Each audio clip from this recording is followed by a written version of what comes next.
Hello students, myself JK Joshi sir. Today we start chapter number 2, unit and measurement.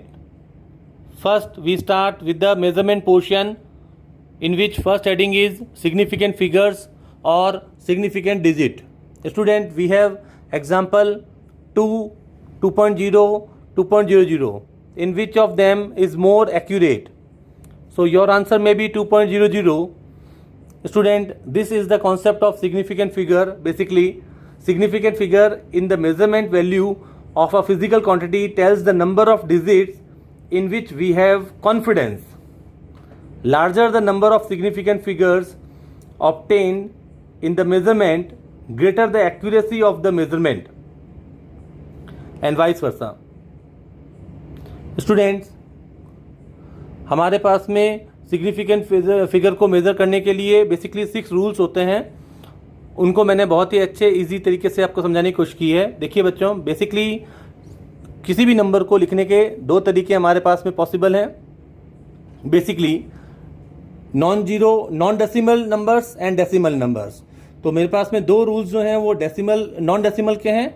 जैसे कि example है 100 के अंदर जो है non zero term is the 1 and zeros जो हैं वो कब काउंट होंगे और कब नहीं काउंट होंगे, यहाँ पर मेनली यही समझाने की कोशिश की गई है.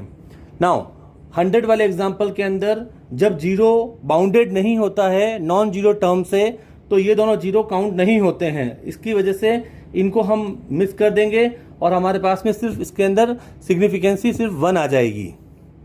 इसी तरह से 1.01 यानी कि 101 के अंदर जब जीरो बाउंडेड होता है नॉन जीरो टर्म से, तो उसे हम सिग्निफिकेंट टर्म के अंदर काउंट करते हैं. ओके, तो इसके लिए जो है इसमें हमारे पास में नंबर ऑफ सिग्निफिकेंट फिगर 3 हो जाएंगे. इन दोनों के रूल्स में आपको डिक्लेयर कर देता हूं. Trailing zeros after non zero term are not counted as a significant figure. इसका मतलब इन दोनों को हटा देंगे. Zero bounded with the non zero terms is counted as a significant figure, यानी इसको काउंट करेंगे जब नॉन जीरो से बाउंडेड है. नाउ स्टूडेंट्स, डेसिमल क्वांटिटीज के लिए समझने की कोशिश कीजिए. डेसिमल में हमारे पास में बेसिकली 2 एग्जांपल पॉसिबल हैं. एक है जो 0 से कम है, 1 से कम है, जो कि यानी कि n की वैल्यू लेस देन 1 और n की वैल्यू मोर देन 1. एग्जांपल 0.007 जो है, इसमें ये दोनों जीरो जो हैं 00 ये काउंट नहीं होंगे बेटा.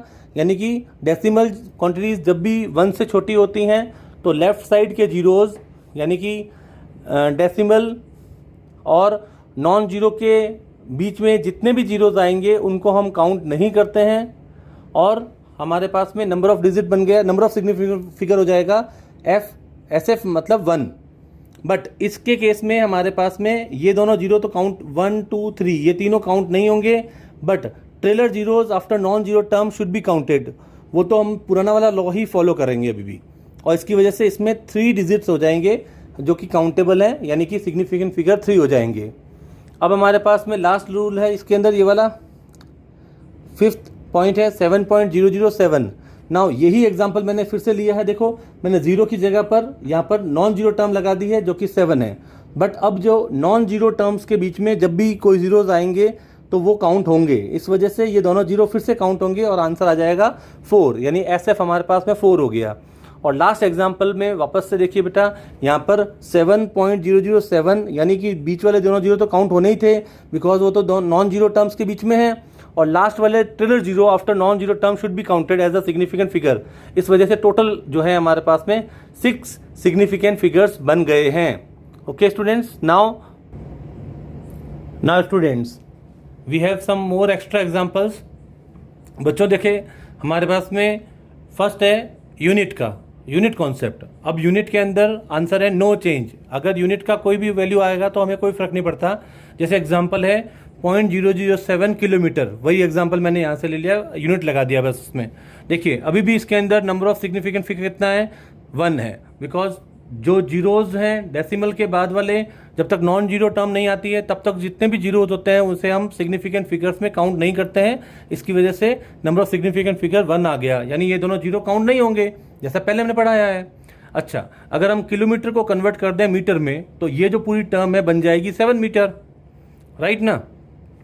किलो का मतलब 1000 से मल्टीप्लाई करेंगे तो कितना आंसर आएगा, 7 आंसर आ जाएगा, 7 meter. Now again there is no change in the significant figure, again we have the same number of significant figure that is 1। And अगर हम मीटर को कन्वर्ट कर देंगे सेंटीमीटर में तब भी हमारे पास में सेम आंसर आ रहा है बेटा।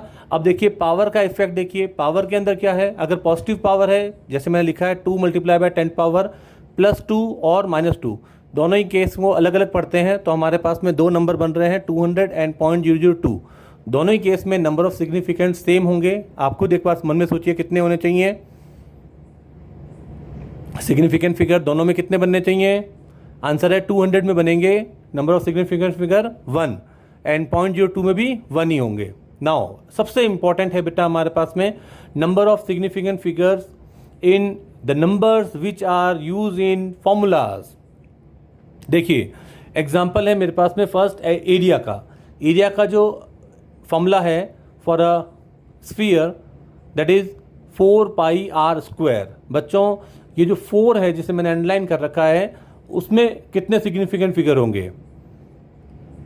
इसी तरह से जब वॉल्यूम है हमारे पास में तो 4/3, तो 4 और 3 इन दोनों में कितने सिग्निफिकेंट फिगर होंगे, तो आंसर है इन्फिनेटिव। इसका मतलब मैक्सिमम सर्टेन है, ये बहुत ज़्यादा एक्यूरेट है ये, इसमें कोई और इफ़ और बट की चांसेस नहीं है। 4 इंडिविजुअली जो 4 यूज़ हो रहा है एरिया वाले फॉर्मूला में उसके अंदर वो अपने आप में 100% एक्यूरेट है, इसे हम कहते हैं इन्फिनेटिव सिग्निफिकेंट फिगर्स। और वॉल्यूम वाले अंदर 4 और 3 जो हैं दोनों ही इन्फिनेटिव सिग्निफिकेंट फिगर है। बट अगर आपने 4/3 को सॉल्व कर दिया ऐसे 1.33 आंसर आ गया, तब जो है सिग्निफिकेंसी चेंज हो जाएगी और वो जितने नंबर तक आपने लिखा है उतने हो जाएंगे। फॉर एग्जांपल जैसे मैंने लिखा है बोर्ड पर 1.00, इसका मतलब टोटल 3 डिजिट्स आ रहे हैं इसलिए 3 सिग्निफिकेंसी फिगर हो जाएगी। किसने लिख दिया 1.3333, अगर उसने 4 या 5 टाइम्स लिख दिया तो उनको काउंट करके हम number of significant figure count कर सकते हैं। ओके स्टूडेंट्स, मेजरमेंट की नेक्स्ट हेडिंग है राउंडिंग ऑफ। बच्चों राउंडिंग ऑफ आप लोग बहुत अच्छे ढंग से जानते हो, फिर भी देखते हैं अपन कौन सा कॉन्सेप्ट क्लियर कर पाते हैं।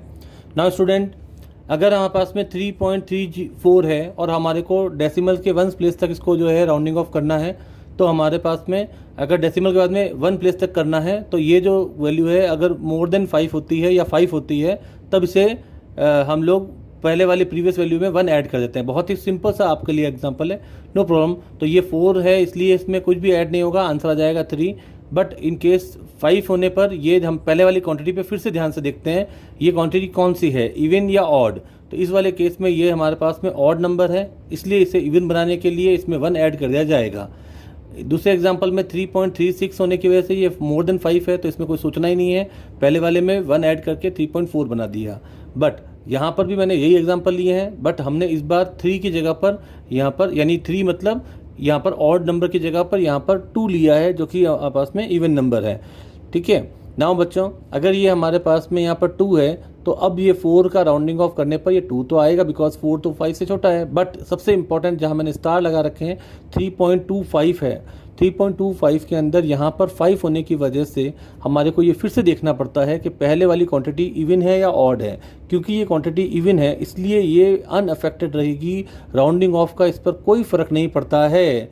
ख्याल रखना ये सबसे कन्फ्यूजिंग टर्म है, दैट इज़ 3.2 ही रहेगा।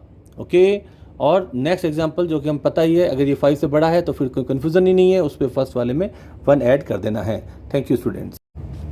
नाउ स्टूडेंट्स, अब हम मेन वो टॉपिक कर रहे हैं जिस टॉपिक के लिए हमने significant figure and rounding off की पढ़ाई करी है।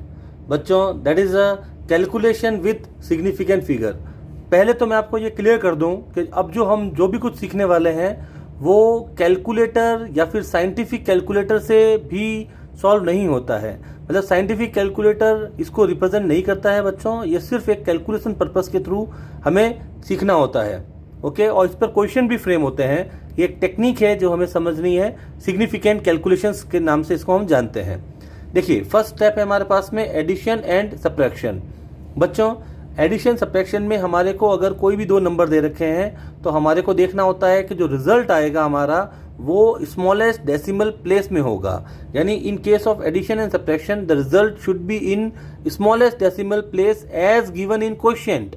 जो क्वोशिएंट है हमारे पास में वो दे रखा है 2.00 एंड 2, तो हमारे पास में इसमें डेसिमल के बाद में 2 प्लेस तक आंसर है, इसमें डेसिमल के बाद में डेसिमल है ही नहीं, ठीक है ना। तो हमारा एक आंसर आ रहा है 4 और एक आ रहा है 4.00। इस बात को बिल्कुल माइंड में फिट कर लो। आंसर क्या होगा? Least decimal place as in question. तो क्वेश्चन में 2 और 00, यहाँ पर 2 के 500, तो हमें इसको रॉन्ग करना है, उसे राइट करना है। मतलब आंसर 4 राइट है या 4.00, तो आंसर है 4 इज द करेक्ट। फिर नेक्स्ट आता है हमारे पास में मल्टीप्लिकेशन एंड डिवीजन वाला। ये सबसे इंपॉर्टेंट है बेटा। The result should be in smallest significant figures. अब जो रिजल्ट दिया जाएगा वो स्मॉलेस्ट सिग्निफिकेंट फिगर में होगा। यानी कि एग्जाम्पल है मेरे पास में 2.3 मल्टीप्लाई बाय 2, 2.3 में सिग्निफिकेंट नंबर है 2, इसमें है सिग्निफिकेंट फिगर 1, तो रिजल्ट होगा हमारा सिग्निफिकेंट फिगर कितने वाले में? स्मॉलेस्ट वाले में। तो यहाँ पर हमारे पास में क्या हो जाएगा? मल्टीप्लाई करते ही 4.6 आंसर आ रहा है, और बट हमें इसे राउंडिंग ऑफ करना पड़ेगा क्योंकि हमारे को आंसर लाना है लीस्ट सिग्निफिकेंट फिगर में, तो इसलिए हमने इस राउंडिंग ऑफ किया। और ये हमारे पास में कौन सा नंबर है? इवन या ऑड है? कोई देखना ही नहीं है क्योंकि ये तो 6 है ऑलरेडी। तो आंसर हमारे पास में क्या आ जाएगा? डायरेक्टली 5 आ जाएगा। इसमें 1 ऐड कर देंगे। 3 डिवाइड बाय 2 का आंसर होता है 1.5। इसमें हमारे पास में सिग्निफिकेंट फिगर जो है लीस्ट सिग्निफिकेंट फिगर है 1, तो answer should be in least significant figure. Answer हो गया 1.5 रॉन्ग हो जाएगा और 2 हमारा करेक्ट आंसर आ जाएगा।